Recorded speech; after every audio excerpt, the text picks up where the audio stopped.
Hello students. आज के class में हम लोग potential energy of A spring का जो पार्ट है उस पार्ट को हम लोग कंप्लीट करने वाले हैं। यानी कि एक स्प्रिंग को अगर हम लोग स्ट्रेच या फिर कंप्रेस करेंगे कुछ इस तरीके से, सपोज यहाँ पे एक स्प्रिंग है इतना तक, और अगर हम लोग इस स्प्रिंग को इस साइड में फोर्स देते हैं तो ये क्या हो जाएगा, कुछ इस तरीके का फिगर बन जाएगा, ये स्ट्रेच हो जाएगा। यानी कि ये इतना डिस्टेंस ये एक्सटेंड हो गया। ओके, तो यहाँ पे जो एनर्जी स्टोर होगा वो in the form of potential energy. Potential energy. So इस पोटेंशियल एनर्जी को हम लोग निकालेंगे कि कितना होता है, ये पोटेंशियल एनर्जी कितना स्टोर्ड होता है एक स्प्रिंग पे। ओके, सो सपोज हम लोग ये एक स्प्रिंग पकड़ लेते हैं और ये जो है यहाँ पे x इक्वल टू 0 पकड़ लेते हैं और इसको हम लोग suppose x equal to x तक हम लोगों ने इसको एक्सटेंड किया फोर्स देके, F फोर्स अप्लाई होने के बाद। ओके, सो ये एक रिजिड फिक्स्ड वॉल है, समझ सकते हैं। ओके, तो फर्स्ट ऑफ ऑल हम लोग स्प्रिंग कांस्टेंट पकड़ लेते हैं k। Let spring constant be k पकड़ लेते हैं। Okay, so according to Hooke's law, हम लोग को पता है हुक्स लॉ क्या बोलते हैं कि जितना एक्सटेंड करेंगे, यानी कि जितना फोर्स हम लोग अप्लाई करेंगे उतना ही एक्सटेंड होगा। यानी कि हम लोग लिख सकते हैं कि force directly proportional to x. Okay, so यहाँ से हम लोग F equal to minus k x, k is the spring constant. Negative side क्यों आया है, बिकॉज फोर्स हम लोग जिस डायरेक्शन में दे रहे हैं, रेस्टोरिंग फोर्स जो है यहाँ पे ऑपोजिट डायरेक्शन में एक रेस्टोरिंग फोर्स आ जाएगा, और डिस्प्लेसमेंट हम लोग इस डायरेक्शन में कर रहे हैं x। ओके, सो ये दोनों ऑपोजिट डायरेक्शन में है। Clear?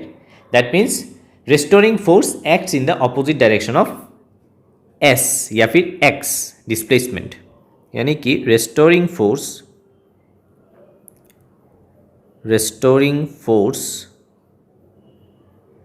is acting in the opposite direction of displacement. Okay,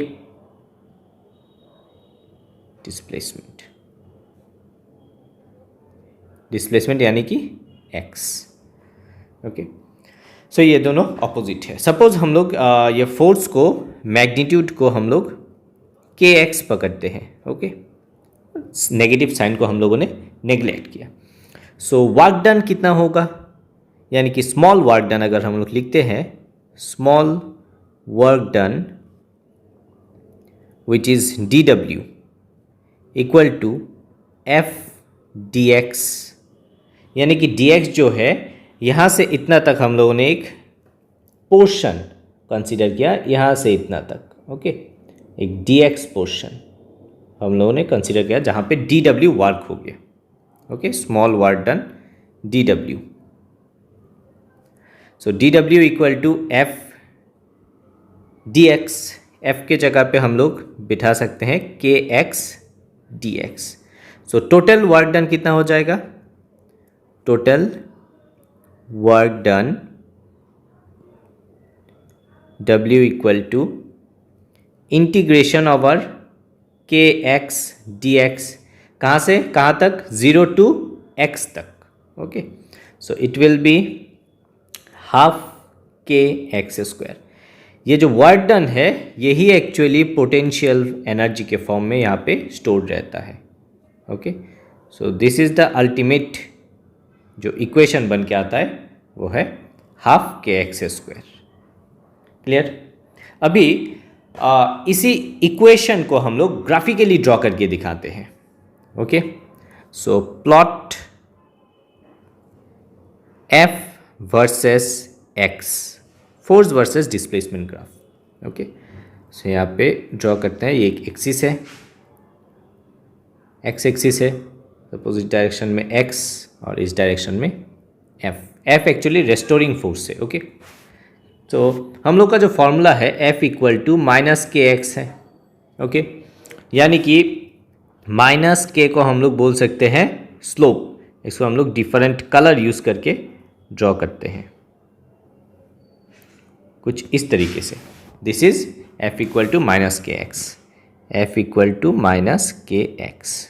okay, so अगर हम लोग इसको एक एरिया पकड़ते हैं, ये ज़ीरो है, अगर ये एरिया हम लोग अगर पकड़ लेते हैं, सो ये जो एरिया निकलता है यहाँ पे, ये एरिया का वैल्यू मैग्नीट्यूड कितना हो जाएगा?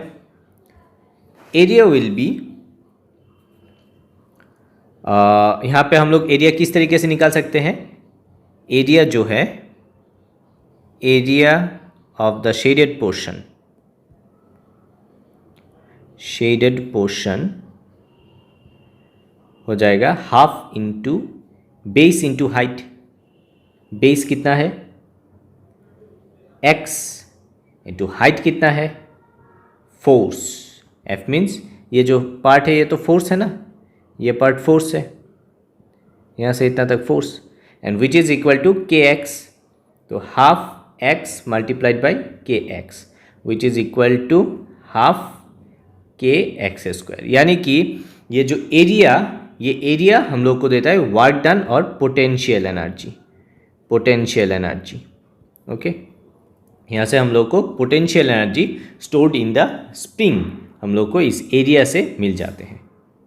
ओके, सो आई थिंक ये जो स्प्रिंग में पोटेंशियल एनर्जी किस तरीके से स्टोर्ड होते हैं वो पार्ट आप लोगों को समझ में आ गया होगा। ओके, इस जगह पे जो फोर्स यहाँ पे आते हैं, the force is conservative force. Okay, यहाँ पे हम लोग स्टार मार्क दे के रखते हैं कि the spring force, the spring force is a conservative force.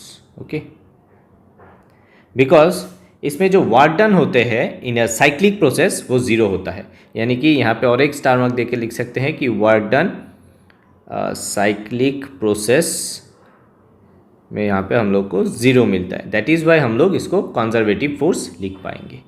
Okay,